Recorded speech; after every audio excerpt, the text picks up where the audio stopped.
Arylic A30 Plus wireless streaming amplifier, you're having a laugh.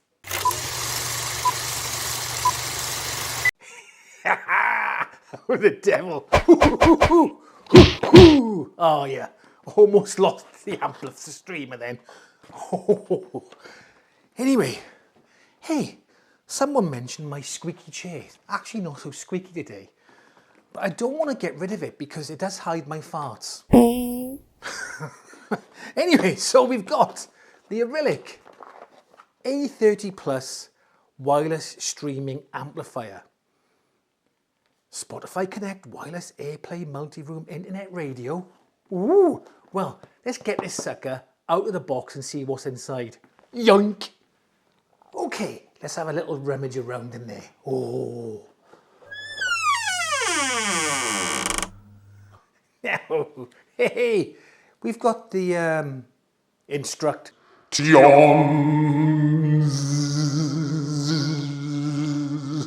There you go, right. We got the power supply here. What we got there? 1.8, 18 volt. Output 18 volt. Okay, I don't think this is very powerful, but we'll have a little look at it. We got the remote there.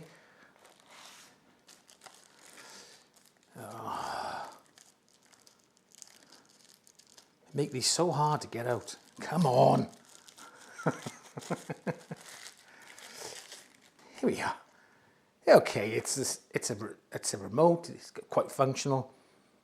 At least it's not one of them crappy, LCD battery type ones. It's functional. It's got a bass and treble on it. That's pretty good. Flat, bass, treble, minus, D bass. Anyway, we'll have a little look at that more so later. Plug. Got a couple of aerials here for the Bluetooth and wireless, I'd imagine. Got a little screwdriver. Some RCA leads. RCA to 3.5mm jack. And I think that is for the speaker cables. Now already I can see an issue that, I've got some 12 gauge speaker cable and I don't think that's going to go in there. We'll see. I've got other cables as well. I've got some 16 gauge. I reckon that will accept 16 gauge, potentially 14.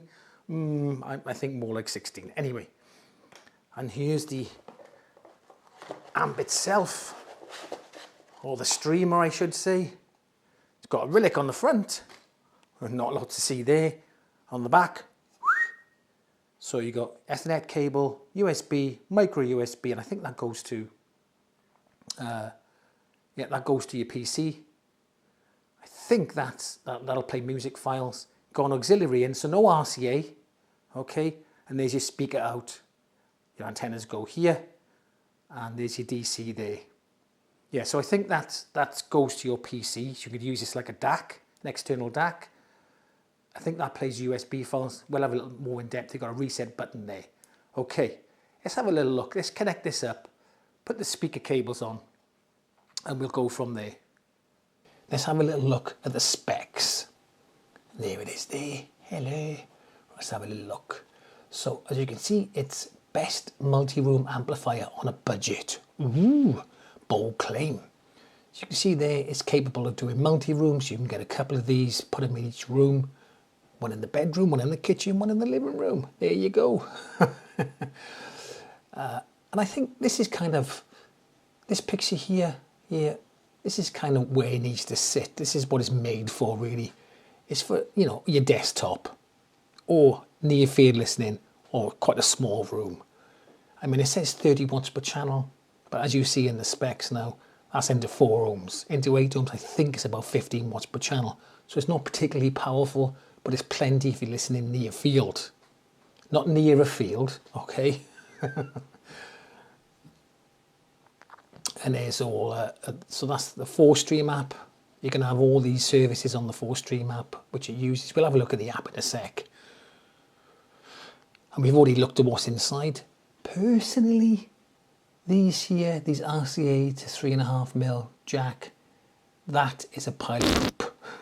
Okay, I would, if you're going to get this, I wouldn't use that. They're not very good at all. I mean, I changed mine out for some Amazon Basics ones, and they're going to be a little bit better, if not a lot better than these load of nonsense. Okay, anyway, and we've seen all the rest, right? Okay, here's the specs. Newest firmware version, Bluetooth SBC AAC. Although it's Wi-Fi, you know, you can stream to it. I don't know. Bluetooth is there, but why do you need it? I don't know. Ethernet power input 12 to 18 volt. View all. Let's have a look. Amplifier chip is the TPA 3116. As I said earlier, 2 times 35 watts into 4 ohms at 18 volts, and 2 times 18, or kind of like, not 15, it's 18 watts per channel into 8 ohms. Speaker impedance 4 to 8 ohms. For the USB, you can get 1,000 songs, up to 1,000 songs limited. Frequency response 20 to 20. Music format, you can use FLAC, MP3, AAC, AAC plus, Arylic A30 and WAV. Protocols: AirPlay, DLNA, UpNP, Spotify Connect, QPlay. Supports NAS with DLNA support, if I could say it. There we are. And on the front, you'll only get these lights, so there's nothing else on the front except this. Blue for Bluetooth, green for line mode, red for USB, yellow for connect to PC. Although it didn't really look that like them colours on mine. I don't know if the light was a bit iffy, I don't know. But I'm colourblind, so who knows. Anyway, let's have a look at the app. So, like I said earlier, it's a 4-stream app. It's okay, not the best, but not the worst. It's not bad at all, okay? So here you can see you've got your device here.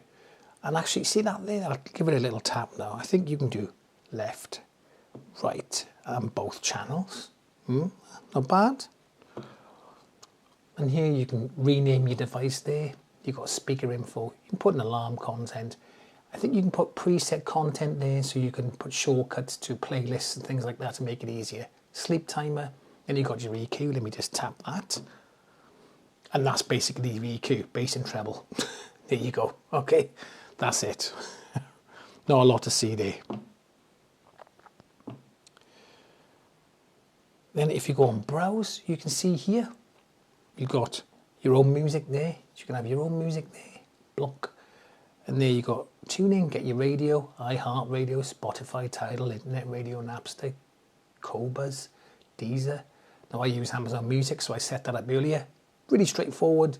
In, put your password in, OTP number, bam, I was in. So there's plenty of services there. And down the bottom here, you've got your source on device. So you don't have to use the remote at all if you don't want to. You can just use your phone. Your phone volume acts as the volume for the amp.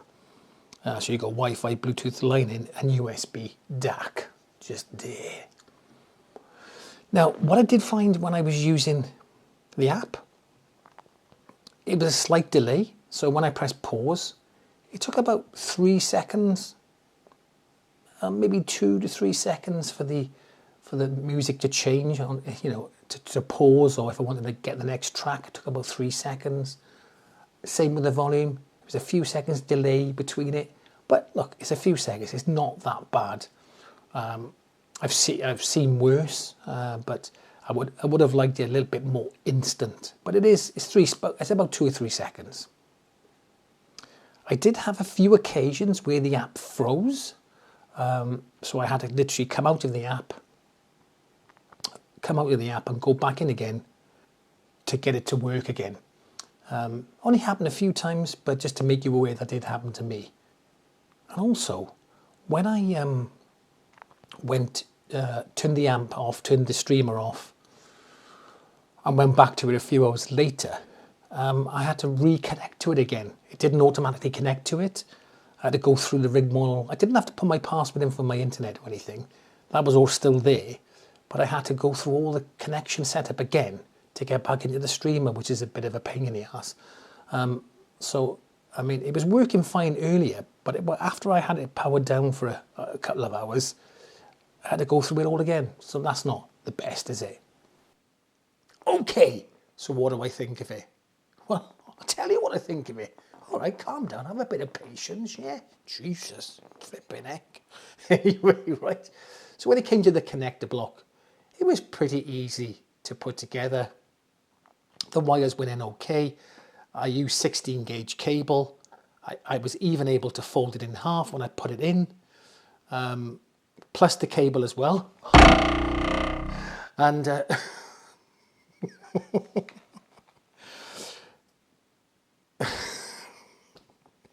I've lost track now. So I was able to fold the cable in half to put it in, so you could easily get 14 gauge in there, I think. Maybe even 12 gauge at a push, okay? It's not the best connection in the world. You can pick these connector blocks up for about £5 on eBay, but it does the job, you know, and there we are.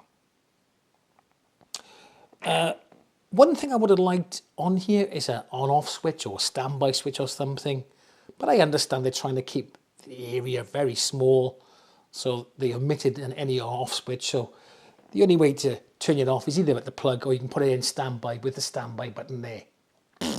There, okay? Don't lose the remote. Another thing to be aware of is that because it's so small and it's got this big brick on the back, well, I say big, it's big-ish, okay? That when you put it on top of something, if that's off the floor, it pulls this back like that. So I had to kind of manipulate it backwards. Like I wanted to put it here, but I ended up having to put it there to stop it sliding back. So that's something to be aware of. I would have loved to have seen an auxiliary out, because you buy this and you go, okay, this is what I got, right, there we are. And then maybe 6 months, a year, you've got a bit more money, you can buy an amplifier. But it's just a, you know, straightforward amplifier like this Rotel RA01. It's completely analog. Now, wouldn't it be good to attach this, to be able to attach that to that and upgrade the sound of this and get a, you know, a higher wattage amp to go with it? But you can't do it because there's no auxiliary out. Boo. So that would have been good. Anyway, so how does it sound? Well, what I did a sound test, because you know. Yes! I love a sound test. Right, and I put it up against the Fozzy Audio P3. See it there? And the Fozzy Audio V3 connected up them two. So the source was, it was the same source, but I Bluetoothed it, aptX HD to the Fozzy, and I Wi-Fi'd it over from the app to this. And I have to say, it sounds pretty good. It's not bad. It's all right. Seriously, it's not bad at all. I don't think you'd be disappointed if you got it. Is it the best thing in the world? No, but it sounds pretty good. It's not bad. The bass is very decent. I was surprised how good the bass was. But compared to the Fozzy, the Arylic sounded a little bit veiled in the mids and the highs. But it did beat the Fozzy P3 and V3 in the bass department. It's a lot more bass on this than it was on them two. But the Fozzy was a lot cleaner, a bit more detailed, and again, better mids, better highs.